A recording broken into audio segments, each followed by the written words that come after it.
Hey up guys, burnout culture here. So I've got another topic to have a little bit of a chat about and a discussion and see if it raises a few points. It's a topic that's been coming up for quite a while. I've had a couple of guys ask me about it and where I stand on things, and it's basically, am I a gamer or a collector, or am I both? So sort of a gamer versus collector. Now, I can say I've personally always been a gamer at heart since the age of 12. Literally, it's never really stopped. It's always been a hobby of mine. I'd say in terms of collecting, I've been a collector on and off, collecting just about everything there is to collect in gaming for at least 10 years. I've had massive collections and fully offloaded them, got them back, and I've gone over this before, and I think a lot of collectors have done exactly the same thing. They're just, for whatever reason, thrown the towel in with collecting and then realise, usually quite quickly, that was a mistake in hindsight, and then got everything back again over time at great expense. I'd say for the last 18 months to 2 years, I have been what I guess I'd have to call a serious collector. And certainly in the last 6 months, I'd say now I'm making serious financial commitments towards it. I've set my stall up and really certainly with the PS2 stuff, that's my main focus now. A lot of the other systems and formats have fallen by the wayside in favour for this, and I'm down to really collecting wise just Mega Drive and PlayStation 2. I realised you can only have sort of real focus on a maximum couple format, unless if you've got an absolute abundance of money and funds are no issue, then that's great. You could have more than 2 formats, but for me, in my personal situation, it only allows me to have really 2, or to be honest, 1 really to sort of throw funds at. Now, since having a child, which I'll say categorically first off has been the single best thing that's ever happened in my life. It made me grow up very quickly. So it's been superb. It really has. But what that has caused is quite obviously a significant erosion in the actual gaming time that I have available. I have next to no time, certainly through the week, and even on a weekend it's very, very minimal. I try to find these very small windows of gaming opportunity on an evening. If I work shifts, so if I'm on the late shift, it's in the morning, and if I'm on the earlies, it's on an evening. But it's generally 30 minutes, to the point where I'm thinking through the day. I'm already sussing out what shall I play tonight. So the interest is still there. I still wanting to play, but it's so difficult. It's got to be so almost like a military operation, planning what I'm going to play and just be ready and do it.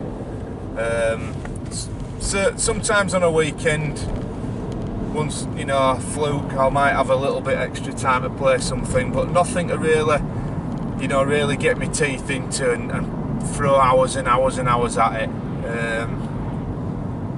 You know, a lot of these games require this sort of time to proportion to it. Now, it's another reason why I don't actively looking for games that are like this for that very reason. And also, I've got that much to play through, so I can't dedicate a lot of time to an individual title anyway. So, with this happening, what tended to happen was over a space of time was that my focus almost took on a little bit of a shift from being an out-and-out gamer and a collector on the back burner to the other way around.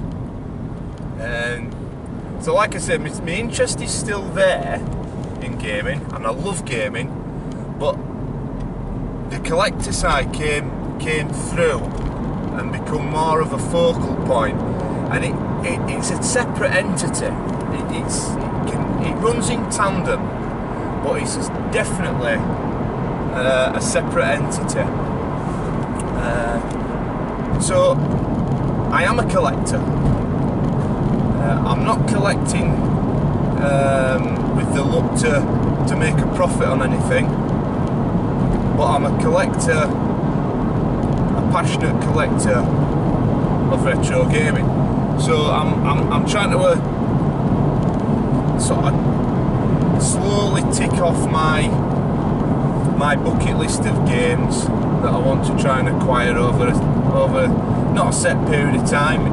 I don't care how long it takes, but I've got about 350 titles that I want to try and acquire, and I don't care how long it takes, and I don't care how much money it takes, but I will do my absolute best to get those. But what I've found recently from various sources,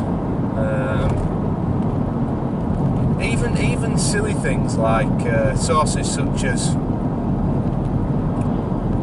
these Facebook groups, is that there's a slight undercurrent element of negativity aimed towards sort of just collectors. You know, it's almost like you've got to be a gamer to begin with, and they don't really like people that are just collecting titles not to play. Take your collectors that, for instance, just collect sealed titles.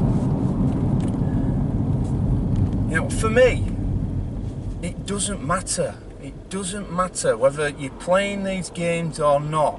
If you want to collect sealed titles, then you should damn well be allowed to. If you want to collect games with the idea of sitting on them for a while to make a profit, then so be it. It's just, I've just picked up on it. I could be imagining it, but it's almost like there's a little bit of an undercurrent going on where, you know, I don't know. It's a bit odd. Can't really describe it any more than that. I mean, for me, on the collecting front, if I take, say, a very rare Saturday afternoon whereby I've been working in the morning, I come home and I've got a couple of hours spare. Now, if I haven't already pre-planned what I'm going to do with that 2 hours in terms of gaming, what generally happens is I can't make a decision on what I'm going to play, and that's already is eating into that time. So what then happens is I'll tend to go on eBay and source some new games to buy. This is what's tended to happen. Now, I'm not saying that that's overtaken gaming. It hasn't. But for me, there's nothing better than being able to source a game, acquire a game that you've been looking for you know, X amount of time, and you finally get it, and the satisfaction from finding this game and getting it, regardless of cost. In fact, sometimes the bigger buzz is naturally on the higher, the higher cost titles. When receiving it, it comes through the letterbox, and yeah, 9 times out of 10, what do? I'll pick it up off the mat, have a look at it, make sure it meets description of what the seller was billing it as, and what do? Find a little gap on the shelf, squeeze it in between 2 other titles, and 9 times out of 10, excuse me, it'll sit there for months on end. Now, a lot of people are, quite legitimately on hearing that, thinking, well, that's just bloody ridiculous. It's just sat there. It's hoarding. You just sat there. I've no intention of playing it. I've said it before. I have got every intention of playing it. But yeah, admittedly, it probably will be sat there for months. But to a true collector like myself now, and I can call myself a true collector, I know I am, it's the satisfaction of having it sat on the shelf. It's knowing that you've got that title, you've got it, you've it's taken a lot of time and effort and expense to get that title, but you've finally got it. And for me, there's nothing better than that. And at sometimes I will openly admit I enjoy that buzz more than actually playing the games themselves. Now, if that makes me, I don't know, an unworthy gamer, an unworthy retro collector stroke gamer, then so be it, it'll have to be. But that, I'm just trying to be open and honest. That's how I feel. I just think there's a few people out there that don't like that idea of collecting. It's not collecting for collecting's sake. It's not that. That's what I think it gets confused with. We're not just getting these games to think, gotta get them. It's not that. It's certainly not with me anyway. The stuff I'm trying to get is genuinely wanted and will genuinely some point be played. Just can't put a time scale as to that, as to when it'll happen.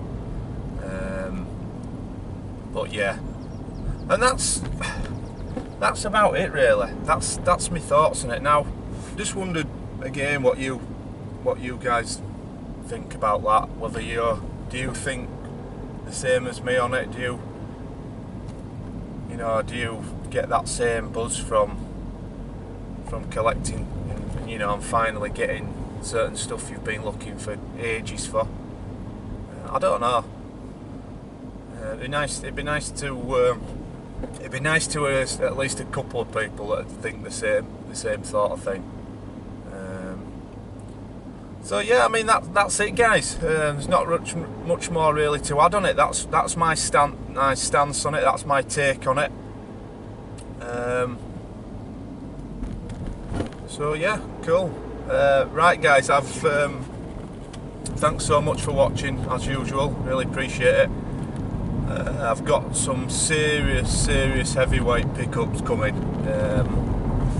But you might want to check out. All PS2 again, but there's some real belters in this time. We're really sort of getting, having to dig deep on funds, finding a way now to, like I say, from being serious about this PS2 collecting, these sort of big hitters have to be acquired. Like I was saying in my previous. They're just not getting any cheaper. They're just not. They're just going up and up. So sooner rather than later, just try to get these sort of this 10% smashed down, and even the real pinnacle 2%, which even now, quite, you know, it's frightening money. So, but yeah. Right, guys, super. Thanks for watching.